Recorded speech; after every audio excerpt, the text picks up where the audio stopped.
My name is Emma, and ever since I made the decision to leave high school, I have dedicated myself entirely to my work. There was something burning inside me that I just had to pursue.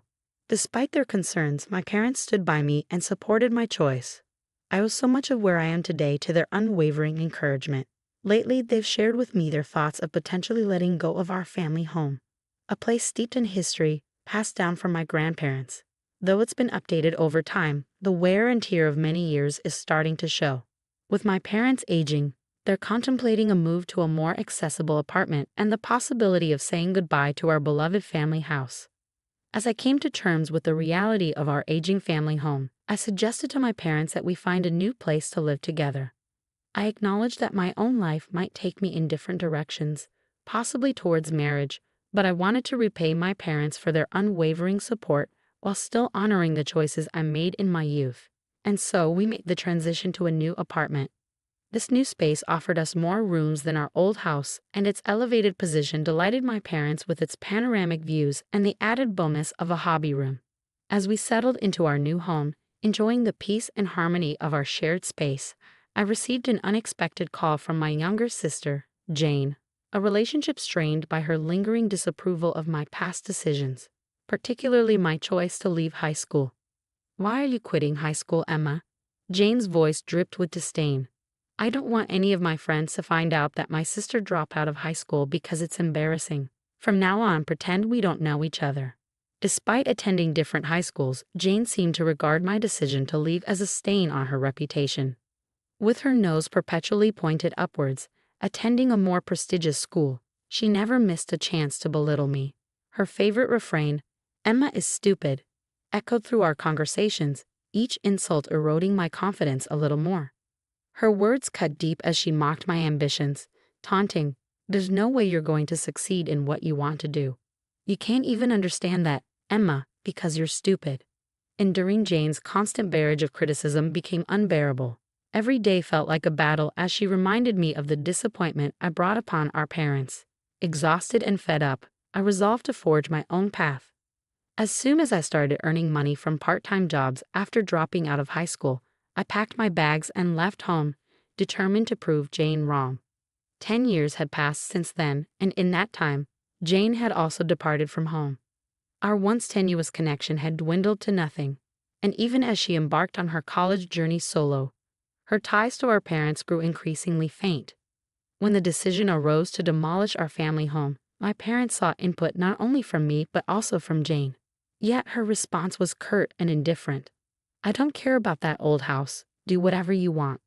My parents were left bewildered, grappling with the question of why Jane had become so distant. Then, out of the blue, a call came from Jane, catching them off guard. As my mother recounted, Jane had taken the plunge into marriage without so much as a word to our parents. "So you've chosen a condo, huh? Well, bring your husband over sometime. We'd love to meet him and see your new place," my mother offered, her voice laced with a mixture of surprise and anticipation. With those words, Jane's marital status was suddenly laid bare. My parents, caught completely off guard, reacted with surprise, while Jane herself brushed off the revelation casually, as if it were a trivial detail she had forgotten to mention. What struck us as particularly odd was Jane's apparent lack of intention to hold a wedding ceremony. This seemed out of character for someone who had always been enamored with the idea of a fairy tale wedding. Ever since she was a little girl, she had often shared her dreams of being a princess and described in detail the dress she envisioned wearing on her big day. It was perplexing that she would forego such a cherished tradition. I couldn't help but speculate about the reasons behind this decision. Perhaps financial constraints played a role, but Jane quickly dispelled that notion by revealing that her husband worked alongside her at the prestigious company where she was employed. This only added to the mystery surrounding Jane's sudden marriage. Finally, the day arrived when Jane and her husband paid a visit to our parents' home. As they entered, Jane's husband, with polite formality, complimented the spacious and immaculate rooms, while Jane wasted no time in eagerly exploring every nook and cranny. Despite the familiarity of her childhood surroundings, Jane's husband, Scott, exuded a youthful charm, sporting an expensive timepiece that caught the light with every movement of his wrist. Yet, despite his polished appearance, he avoided meeting our gaze, an air of detachment surrounding him.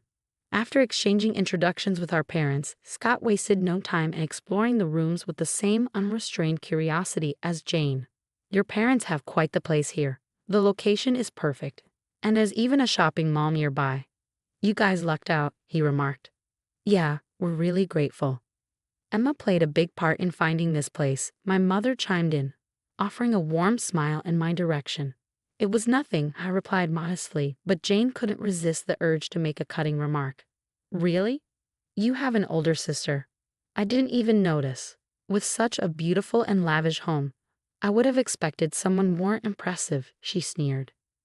Emma is not freeloading, my father attempted to interject, but Jane brushed him off, gesturing towards me and beckoning Scott over. Hey Scott, come here. Can you believe this is my sister? This is the one you've been hearing about, she said, her tone dripping with disdain. I didn't recognize her because you two look nothing alike. As Jane and Scott launched into their mockery, I stood there speechless and stung by their words. My mother's reproachful tone broke through the tension. What on earth are you saying? She scolded Jane, but her words fell on deaf ears. My sister didn't even finish high school. She's not the sharpest tool in the shed. There's a world of difference between us, you know, those of us who actually graduated from a state university. Jane continued, her words laced with superiority. The revelation that Jane's sister hadn't completed high school hit me like a punch to the gut, and it seemed Jane had no qualms about airing this perceived inadequacy to Scott.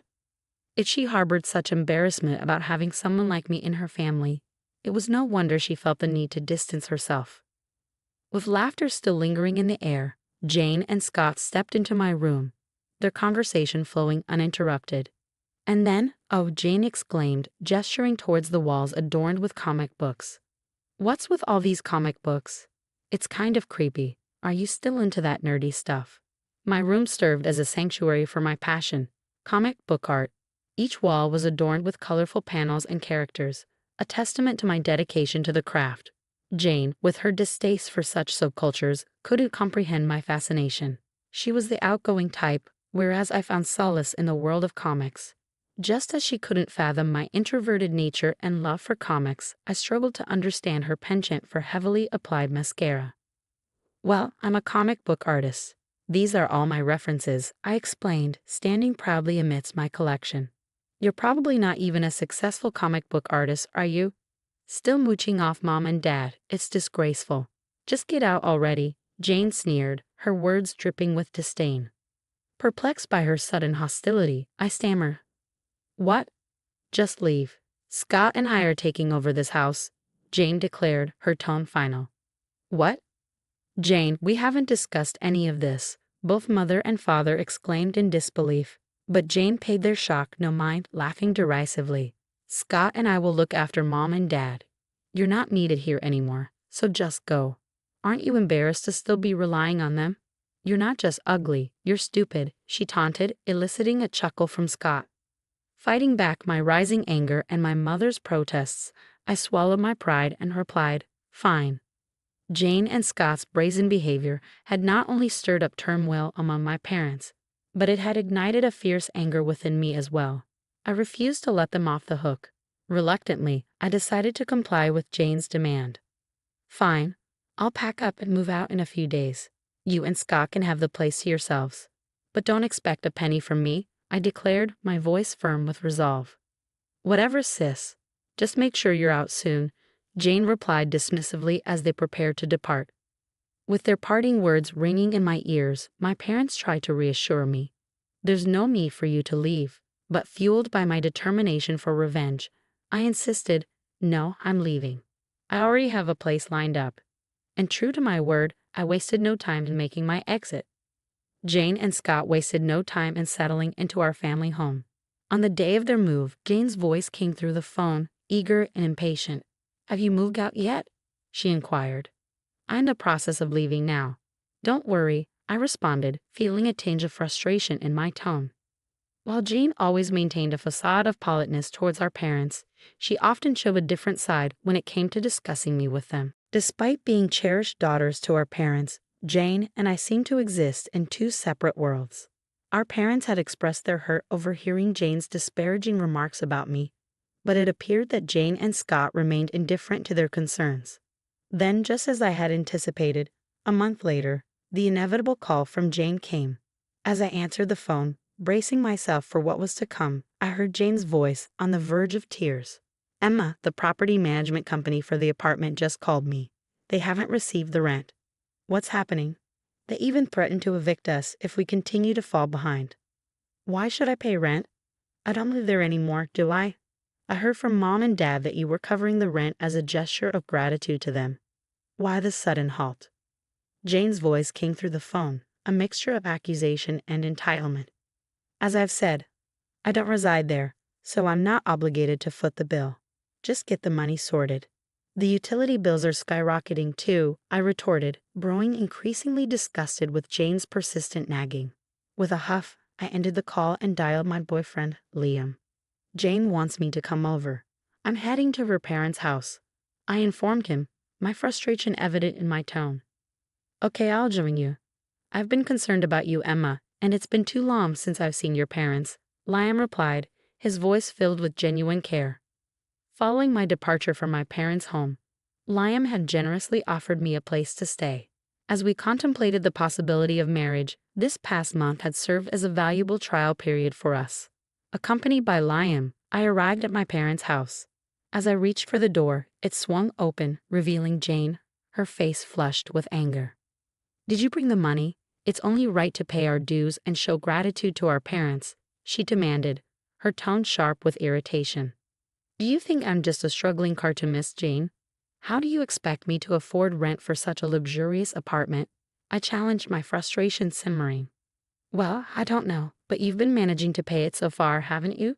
Please just pay the rent and the bills," Jane retorted stubbornly, her tone defensive. "I refuse," I shot back, turning to face both Jane and Scott. "You both work for reputable companies, don't you? Why can't you cover your own expenses?" I pressed, noticing Jane's hesitation, which hinted at a lack of funds. Jane was clad in designer attire from head to toe, and Scott sported an expensive-looking watch, their outward appearances suggesting financial stability. "Isn't it the case that Jane and Scott can't afford the rent, rather than simply choosing not to?" I pointed out. "You claimed you wanted to take care of Mom and Dad, yet I've heard you've left all the household chores to Mom. Aren't you and Scott just living off of them?" My words struck a nerve with Jane, who bit her lip in discomfort. Scott, his gaze fixed on Liam rather than me, responded with a trembling voice. "Why is Liam here?" Scott's voice held a note of surprise, while Jane's expression remained unreadable. Liam, who had been observing the exchange with a concerned expression, then stepped forward with a friendly smile. "Hello there. Yes, as you may already know, I'm dating Emma with the intention of marrying her," he introduced himself calmly. "What? Emma and Liam are dating? What's going on?" Scott's tone was incredulous, his confusion evident as he turned to Jane for clarification. "Don't you know? He's a voice actor from that anime that caused such a stir in society. You've probably seen him on TV," Jane explained casually. "What? Why is my sister dating someone like him?" Scott's agitation was palpable. "It's because Emma is the talented artist behind the original story for that socially influential anime," Jane revealed matter-of-factly. As Liam gently explained my accomplishments, Jane's expression shifted from disbelief to shock. In reality, I had a successful series in a boys' magazine, which had garnered widespread acclaim, becoming a societal phenomenon. Even Jane, who wasn't particularly knowledgeable about comics, recognized the title and paled, seemingly regretting her past underestimations of me. With Jane now aware of my financial success, I couldn't help but sigh at her sudden change in attitude. Addressing Jane and Scott, I spoke firmly. "If you can't afford the rent, then it's time for you to leave. I'll be expecting a 1 month's rent from you later." "Don't say that," Scott interjected hastily. "We got caught up in gambling and ended up losing a lot of money." It emerged that Jane and Scott had become entangled in gambling, squandering their funds on slot machines. Their decision to move in with their parents was driven by financial hardship, exacerbated by borrowing money from dubious sources. Most of their earnings were being funneled into repaying these debts, a revelation that left me reeling with shock.